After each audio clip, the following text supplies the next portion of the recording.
こんにちは、たきです。アニメ86は解雇の考察動画です。原作とアニメの違いを中心に7つの注目ポイントについてお話します。コメント欄に目次もあります。まず、ファルコの巨人化なんですが、傷をつけてね、巨人化しようとするこの、手が生々しかったですね。初めての主体的な巨人化がうまくいかなくて、焦るファルコの様子が伝わってきます。そして、ジャンに見つかったタイミングでね、ファルコが手を隠すというアニメの改編もありました。このあたりの細かなファルコの心理描写というところも注目です。で、ついに巨人化したわけなんですけれども、この明らかに異質な感じ、今までのアギトと違うなというところがアニメだとより伝わってきました。そして二つ目、ハンジさんとフロックの対面なんですが、ハンジさんめちゃくちゃ強かったですね。頭、好奇心、人間性だけじゃない戦闘力も兼ね備えていると。で、この戦闘力を見ると、132話、ハンジさんとフロックのあのシーンに繋がってしまうなとね、改めて思いました。一方でこのハンジさんの姿を見てね、フロックは驚いていた。川に飛び込んで追っ手に殺させたはずのハンジさんが生きていたということでね、驚くリアクションが追加されています。画面を覆う血しぶきであったり、ハンジさんにつけられた傷口から血が流れていたり、さらには落ちた時にね、この水しぶきの色だったり、やっぱり血の描写っていうのが印象的でした。特にこの戦いの最後ですね。俯瞰の絵があることで、この戦いがもたらした犠牲というのをすごい感じてしまいますよね。ずっと主観で描いていたので、この戦いが結果的には何をもたらしたのかというと、こういう犠牲なんだなと、そういう残酷な描写を一枚入れてきたなという感じです。この血の描写に関しては映画プライベート・ライアンなんかもちょっと意識してるのかなと個人的には感じました。二つ目、キースとマガトについて追加でお話しします。まず、マガトの優秀さなんですが、ゴールドフィッシュさんからコメントいただきました。今まで巨人を使った戦いの指揮を取ってきたマガトが、ライナーたちに的確に指示を出していると。で、こうやって前線で戦ってきたから、彼らはマガトを信じていたんだなと。マガトね、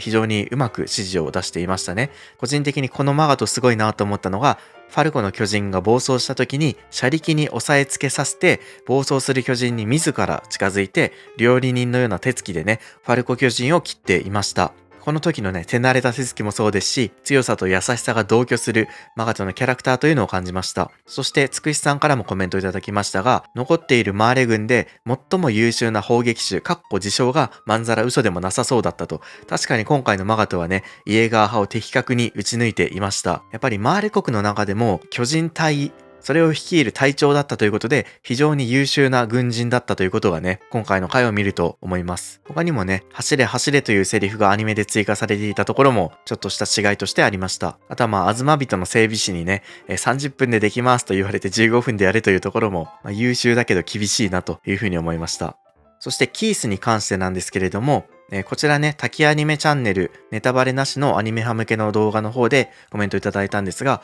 キースはなぜ兄たちを見て援護したのかと、イエーガー派の人たちもミカサたちと同じくキースの教え子だったはず、それなのになぜそちら側についたのかという質問ですね。考えてみると、爆破した列車に元訓練兵教え子たちも乗っていたはずなんですね。それでもなお爆破して旧調査兵団の側についたという感じです。ハンジさんの虐殺はダメだとか、ジャンの俺はまだ調査兵団コニーの世界を救うとかと同じで、元調査兵団団長だったキースも調査兵団スピリッツ、そういう魂理念みたいなものに突き動かされたということなのでしょう。兄たちをこの見送るときは訓練兵の服だったんですが、港に来たときはね、調査兵団の服になっていると。で、マガトも調査兵団の服を着ていて、二人とも自由の翼を背負ったまま死んでいきました。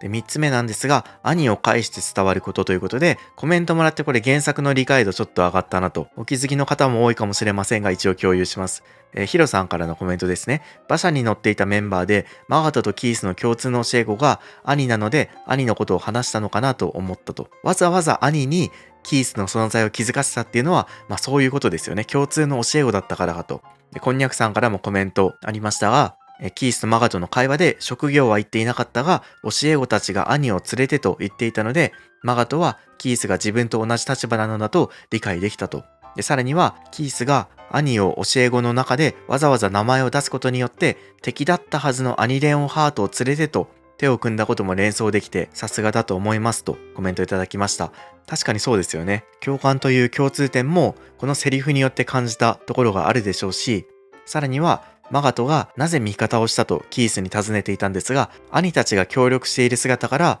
察したと。皆まで言わずに返していたのは、その名前を出すから伝わるというところだったという感じですね。そしてそんなキースとマガトの最後の時ですが、これ見ていて思ったのが、このタイミングじゃなかったら、このマーレ国の元帥と自分にとって大事な島民や兵士を殺されたね、パラディ島のキース、この二人は普通は対立関係になったり殺し合う関係になるはずなんですが、そうはならないで、一個人としてお互いを認め合うっていうのは奇跡的なタイミングだったなと。で、さらには近いものを感じるね、第三者が相手だったから、この二人はね、心の中に抱えているもの、その気持ちっていうのを吐き出したんだろうなというふうにも思います。そして最後のね、この名前を名乗るタイミングでは、エルディア人、マーレ人とか、マーレ軍元帥調査兵団の元団長とか、そういう肩書きとかね、人種とかを抜きにして、名前だけを伝え合う、お互いの存在そのものを認め合う感じでね、ここがやっぱり痺れますよね。教え子のことを思って自分の信念に従う、ただ一人の人間として、お互いに向き合うところが非常に良かったですね。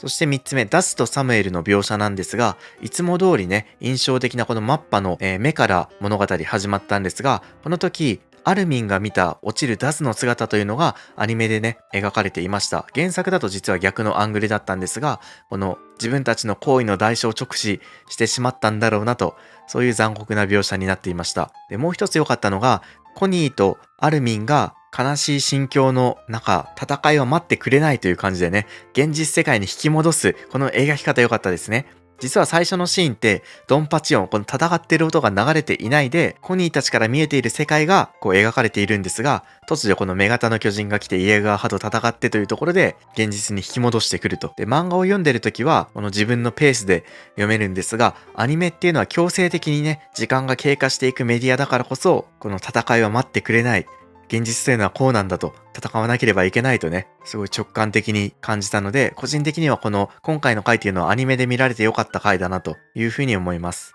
そして4つ目、スナイパーガビなんですが、ガビがフロックを撃って船は守られたこのシーンですね。実は原作だと、ハンジさんがガビよくやってくれたと言っていました。で、その後に、その本誌から単行本に変わったタイミングで、ガビ助かったというふうにセリフが変わっているんですね。では、アニメでどうなったのかというと、このセリフ自体がね、この後なくなっていました。ハンジさんのリアクションがなくなっていたということで、ここはあえてセリフ削ったんじゃないのかなと個人的には想像しています。伊佐山先生の指示の可能性もあったんじゃないのかなと。というのはやっぱりこの戦い自体がエレンを止めるためとはいえ、その愚かな行いであることには変わりないので、そのあたりを加味してですね、このリアクションというのを変えたんじゃないのかなと思います。そして5つ目、ミカサが兄に肩を貸すシーンですね。ミカサと兄は因縁だらけだったんですが、女型の巨人戦の時もそうだし、最近もね、この週末のよりで、あわや戦いかという感じだったんですけれども、そんな2人がついに共闘してね、さらにはこのミカサが兄に肩を貸すシーンというのが、この一連の流れを見ているとね、感じるものがありますね。そしてレベリオは間に合わないという予想を聞いた時に、この崩れ落ちる兄にミカサはね、手を伸ばすんですね。ピークも自分が辛い中、ガビをこう心配していたんですけれども、やっぱりただ触れる、寄り添うところに、この優しさっていうのが滲み出ていて、細かいけどいいシーンだなというふうに思いました。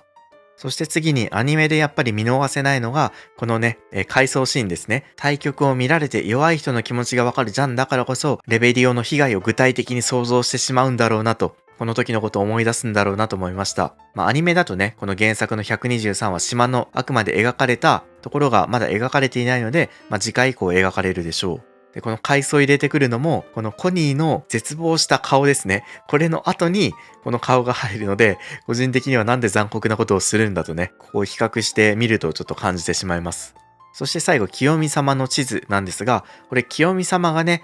オディハに行きましょうという時に、この脳内地図、どういう風にアニメ化するのかなと気になっていたんですが、もしかしたら清美様が始祖の巨人のようにね、脳内に直接このオディハの地図を送るのかなと、すべてのユミルの民とマーレ人に次ぐっていう感じで語りかけるのかなと思ったんですが、うまいことね、現物の地図をしっかり用意して、それで伝えるというね、アナログな方法で、この漫画的表現を回避していました。以上、滝でした。それではまた。